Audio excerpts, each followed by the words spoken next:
गोपालनाथ भगवान की जय। भगवान की जय।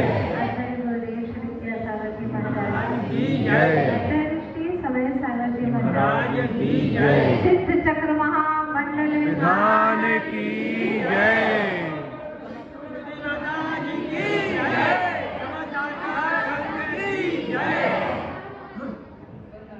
जब आप लोग शिखर जी की यात्रा को जाते हैं तो यात्रा कब शुरू कहलाती है?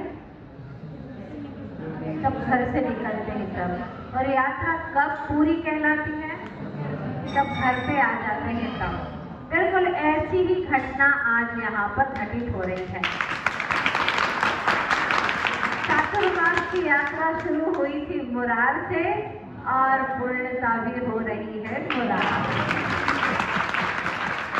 4 महीने जिन चेहरों को ज्यादा से ज्यादा देखते रहे वो मुरार के ज्यादा से ज्यादा चेहरे यहाँ पर बैठे हैं। हर कार्यक्रम में, हर प्रोग्राम में जो वहाँ पर लगभग उपस्थित रहते थे वो सभी महानुभाव यहाँ पर उपस्थित हैं। और मैंने शुरुआत में आपसे एक बात कही थी, शायद आपको याद होगी, कि देखो ये तो एक व्यवहारिकता है, यदि आप हमारे पास में आएंगे तो हम भी तुम्हारे पास सबसे पहले आएंगे। कहा था ना हमने आपसे, तो हमने अपना वादा निभा लिया है। हमने कहा था कि जो हमारे पास में चातुर्मास में आएंगे ज्यादा से ज्यादा, हम भी उनके यहाँ सबसे पहले आएंगे।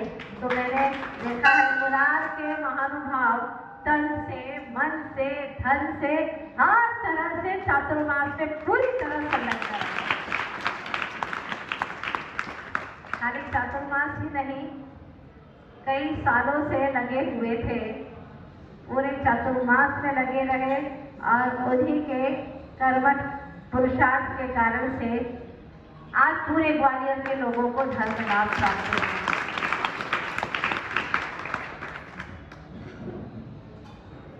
किसी के नाम की यहाँ लेने की जरूरत नहीं है, आप सभी लोग जानते हैं।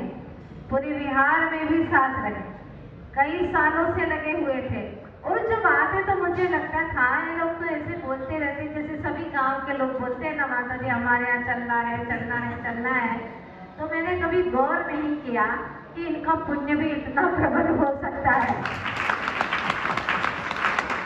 लेकिन पुण्य तो छिपा हुआ रहता, वो दिखता तो है ही नहीं। पर वो लगभग 3-4 साल से ऐसे ही आया करते थे।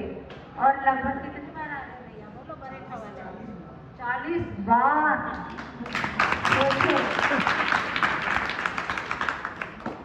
बरेठा वाले है ना? हाँ। और भी बहुत सारे महानुभाव लगभग 4 साल से लगातार आते रहे। देखो मुखिया आगे आकर के तो कोई लोग आते हैं, लेकिन किसी का पुण्य कम नहीं। मैं सोचती हूँ ग्वालियर वाले सभी लोगों का पुण्य बहुत है।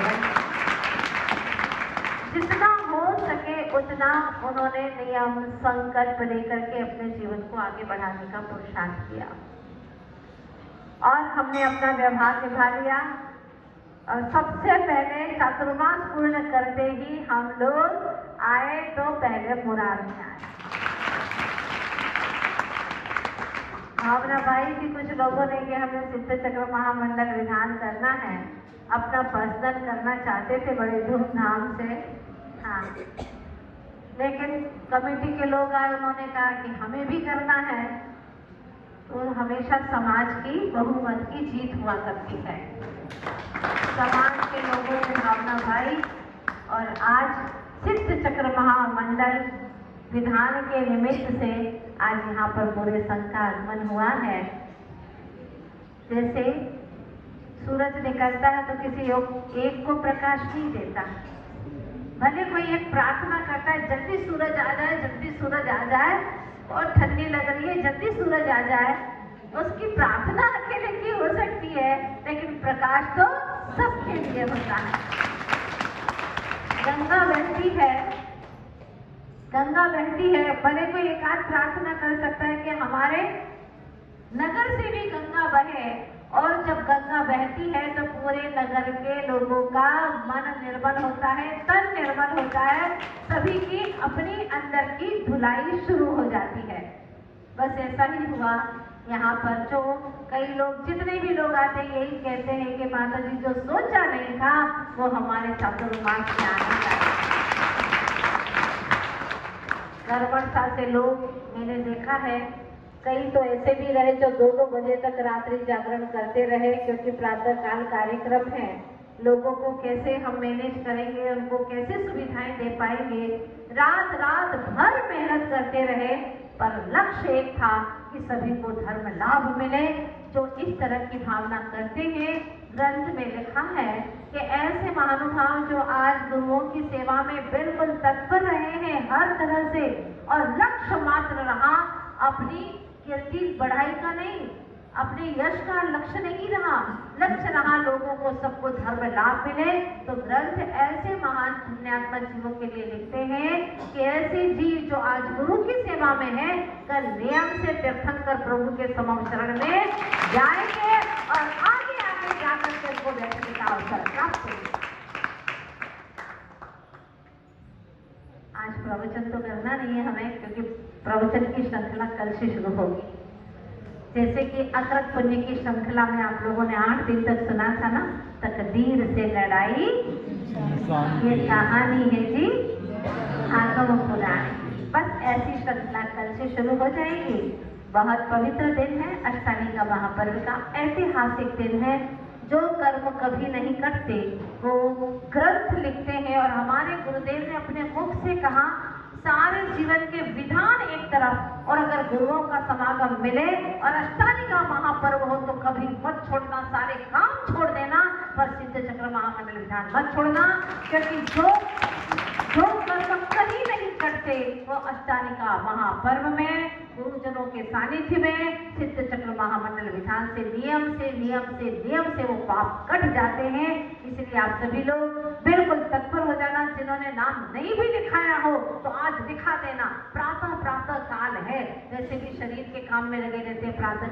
प्रातः का काल तो भगवान की भक्ति के लिए ही दिया गया है, इसीलिए आप सभी लोग मन बना लें और कल प्रातः काल से अनंत सिद्धों की आराधना में लग जाएं। बस यही आप सभी से गुजारिश है मेरी। अब बताएंगे कितने लोगों ने सिद्ध चक्र महामंडल विधान में नाम लिखाया है? बाकी कुछ लोगों के नाम नहीं है। तुम लोग क्या करोगे? अध्यक्ष जी क्या करोगे? कोई व्यवस्था नहीं करना, अपनी अवस्था सुधारो। पहले नाम तुम्हारा हो जाना चाहिए। और अभी मंडप में नाम नहीं लिखाया है ना भैया, कहाँ गए लिखने वाले? सबसे पहले इनका लिखो। व्यवस्था क्या करना, ये लोग अष्टमी का पर्व में भाव बनाएंगे तो तुम इनके भाव घुस करके बनवाओगे क्या? नहीं ना। तो पहले नंबर पे तुम अपने भाव विशुद्ध करो। नेमे कुमार बने थे तुम्हारे परिवार से, और कलश भी आज लेकर के आ जाना, ताकि कल तुम्हारे शुभ मंगल वेला में कलश का यहाँ पर आगमन हो ही जाना चाहिए। ठीक है, अच्छे से। कल यहाँ की अध्यक्ष है ना, तो इनको तो पहले नंबर पे पूरा लाभ लेना चाहिए। ठीक है,